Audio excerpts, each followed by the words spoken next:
অসম্ভব মজার এই রেসিপিটা বানিয়ে নিতে পারেন। এটা কিন্তু সকলে ভীষণ পছন্দ করবে। দোকানের থেকে বেশি স্বাদের হয়, ঘরোয়াভাবে দারুণ হয়েছে। প্রথমে 4টে লেগ পিস নিয়েছি, ছোট ছোট পিসগুলো নিয়েছি। চাইলে বড় নিতে পারেন, বেশি ভালো হবে।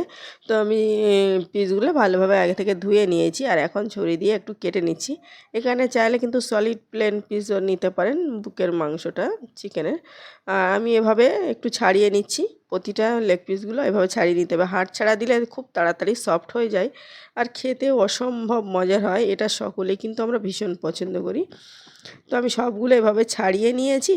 ছাড়িয়ে নিয়ে এখন পরিষ্কার করে ধুয়ে আমি একটা ছাঁকনিতে করে রেখে দেবো, যেন না একদম জল থাকে।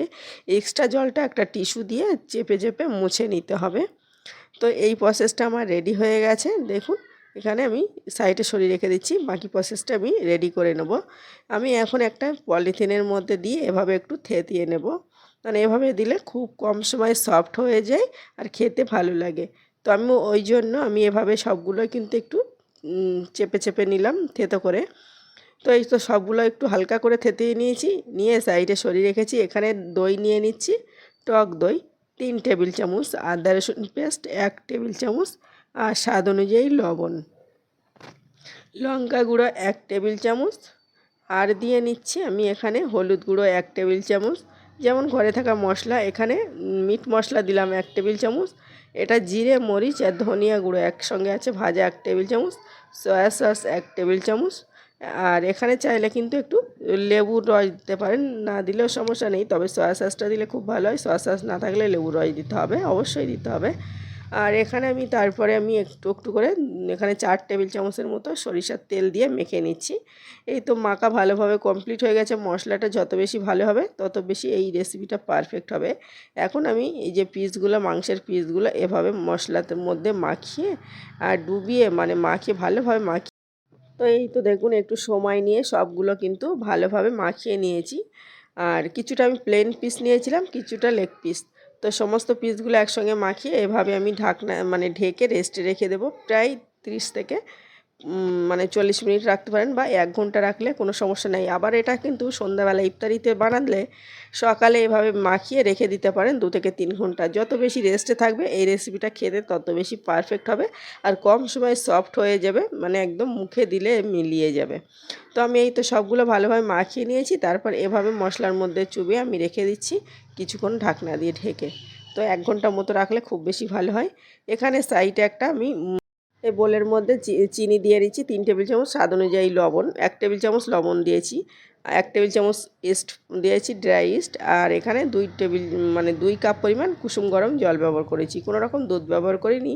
চাইলে কিন্তু জলের পরিবর্তে দুধ ব্যবহার করতে পারেন, গরম দুধ। তারপরে আমি এখানে আটা দিয়ে নিচ্ছি, ময়দা দিলাম 2 বাটি পরিমাণ। আর এখানে দিয়ে নিচ্ছি একটা ডিম। আর আমি এখানে ভালোভাবে এখন মেখে নেব যতক্ষণ না ভালোভাবে একটা সফট ডো তৈরি হয়।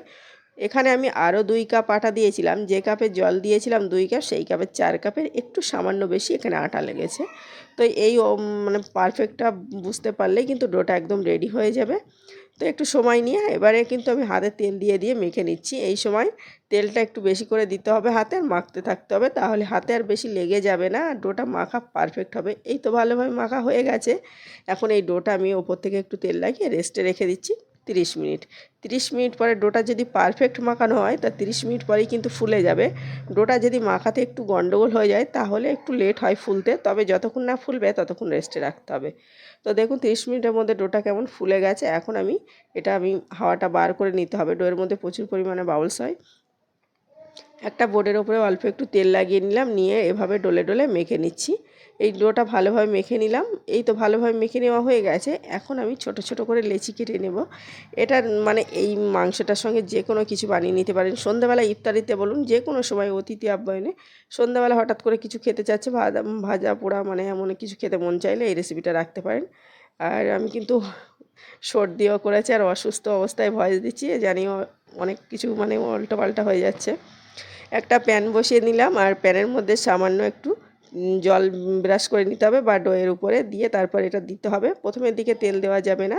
এই তো হাত দিয়ে চেপে তারপরে ফুলিয়ে নিয়েছি। তারপরে একটু বাটার ঘষে দিচ্ছি, অল্প অল্প করে বাটার দিলেই হয়ে যাবে। এই যে এভাবে আমি বাটার দিয়ে একটু ভালোভাবে মেখে দিচ্ছি। বাটার দেওয়ার পরেই কিন্তু এটা ভালোভাবে ফুলে উঠবে আর পারফেক্ট হবে। চাইলে এটা হাঁড়ির গায়েও দিয়েও বানিয়ে নিতে পারেন বা পুরো ডুবো তেলে ভেজে নিতে পারেন। তবে ডুবো তেলে ভাজলে আমাদের সবার পছন্দ হয় না, ওই জন্য অল্প তেল বা বাটার দিয়ে এভাবে ভেজে নিতে পারেন। দেখুন কতটা ফুলকো আর নরম তুলতুলে হয়েছে। এভাবে কিন্তু আমি সবগুলো বানিয়ে নিয়েছি।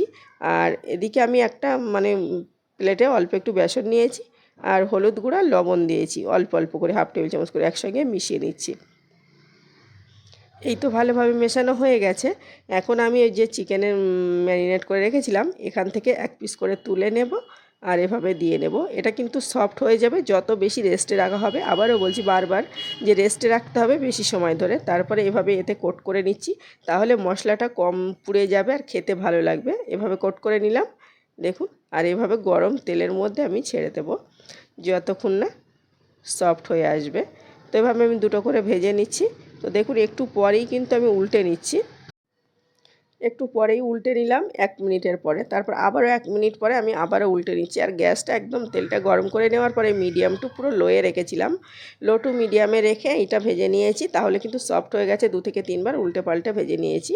আর সেমভাবে বাকি কিছুটা দিয়ে নিলাম, দিয়ে এটাও কিন্তু আমি সেই সেমভাবে এটা ভাজতে আমার 4 থেকে 5 মিনিটের মতো করে সময় লেগেছিল। একদম লোয়ে রেখে ভাজতে হবে। আর প্লিজ আজকের রেসিপিতে যদি কোনো নতুন বন্ধু থেকে থাকেন অবশ্যই চ্যানেলটাকে সাবস্ক্রাইব করে পাশের অল অপশনটা ক্লিক করার অনুরোধ করছি। তাহলে সবার আগে এমন সহজ সহজ মজার রেসিপির নোটিফিকেশান আপনার কাছে পৌঁছে যাবে, সেটা যখন ইচ্ছা দেখে নিতে পারেন। এটা কিন্তু খেতে অসম্ভব মজার হয়, ছোট বড় সকলেই ভীষণ পছন্দ করে। আর নরম তুলতুলে নানের সঙ্গে এই চিকেনটা জাস্ট কম্বিনেশনটা অসাধারণ। এটা চাইলে কিন্তু ঈদের দিনেও রাখতে পারেন, আবার ইফতারিতে সন্ধ্যাবেলা। আপনাদের কেমন লেগেছে প্লিজ বলতে ভুলবেন না, ভালো লাগলে লাইক করার অনুরোধ করছি। আবারও দেখা হচ্ছে অন্য কোনো ভিডিওয়, ততক্ষণও সকলে ভালো থাকবেন, সুস্থ থাকবেন। আর একটু আমি ছিঁড়ে দেখাই, এটা খেলে আর কিন্তু সন্ধ্যাবেলা ভাত খেতেও লাগবে না, অনেক বেশি টেস্টি হয়েছিল।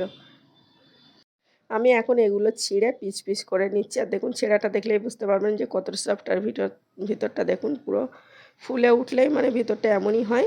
এখন আমি ভিতরে এভাবে দিয়ে পরিবেশন করব, আর সঙ্গে সস দিয়েও পরিবেশন করতে পারেন। তবে এভাবে আমি বানিয়েছি যেহেতু খাওয়ার জন্য, দারুণ হয়েছে কম্বিনেশনটা। ইফতারিতে অবশ্যই রাখবেন, রেখে আমাকে বলতে ভুলবেন না কেমন হয়েছে।